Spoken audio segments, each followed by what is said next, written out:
Okay, तो यहाँ पर हम लोग पढ़ने वाले हैं 4 का 32। बहुत सिंपल सवाल है यहाँ पे।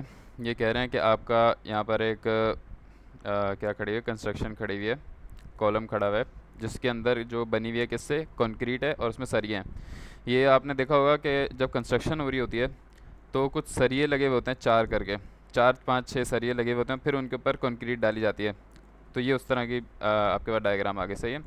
तो ज़ाहिर है वहाँ पे भी आपकी इंजीनियरिंग चल रही है, वो सब कैलकुलेटेड होती है, मज़दूर थोड़ी करते।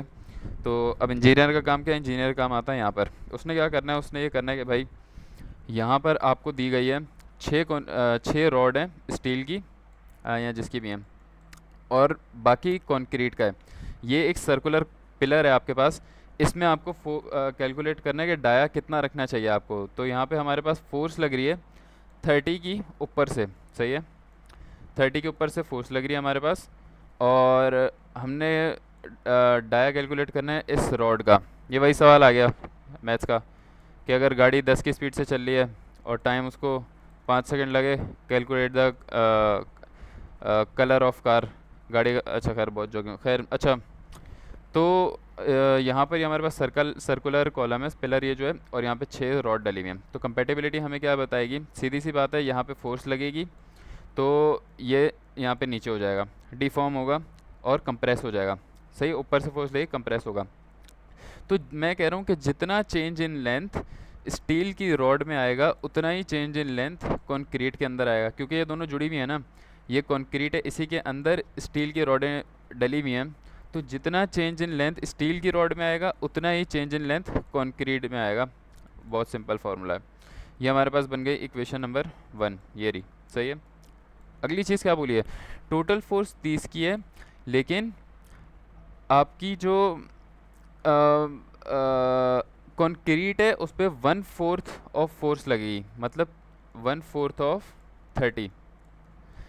तो जो फोर्स ऑफ कंक्रीट है वो हो गई 1/4 ऑफ 30, और 3/4 जो है वो स्टील पे लगेगी, और स्टील की फोर्स यहाँ से आ गई आपके पास, सही है। फोर्स आ गई, फोर्स आ गई। लेंथ दोनों की सेम है, क्योंकि ये एक जगह डली हुई है। 3-3 फीट दोनों की लेंथ है, लेंथ से लेंथ कैंसिल हो जाएगा।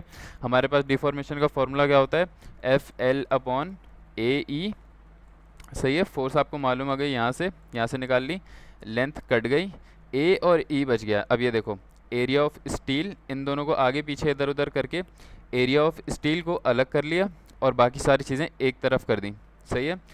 कितने सरिये हैं हमारे पास, 6 सरिये हैं। तो 6 मल्टीप्लाई बाय एरिया, एरिया क्या होता है, पाई पाई आर स्क्वायर, या फिर आर क्या होता है, D/2। तो ये क्या हो गया, पाई/4 D², सही है। तो 6 एरिया ऑफ रॉड आ गया, और यहाँ पर आपकी बाकी अब ये क्या हो रहा है, यहाँ पे ये ई की वैल्यू है, ये गिवन होती है सवाल में, सही है। ये ई ऑफ स्टील है, ये भी गिवन होगी सवाल में।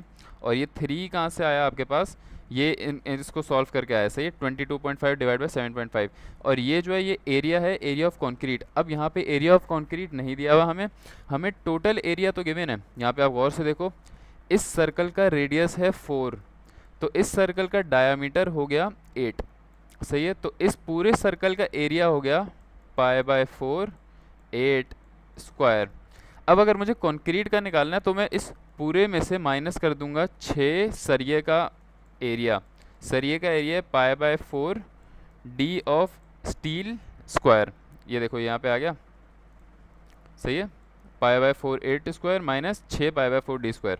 और ये नॉर्मल फॉर्म सॉल्व हो गया, और आपके पास डायमीटर आ गया रॉड का, कि इतना डायमीटर इसका होना चाहिए, या इतना डायमीटर इसका होगा तो इतनी कंप्रेशन होगी। तो ये बहुत सिंपल फार्मूला है।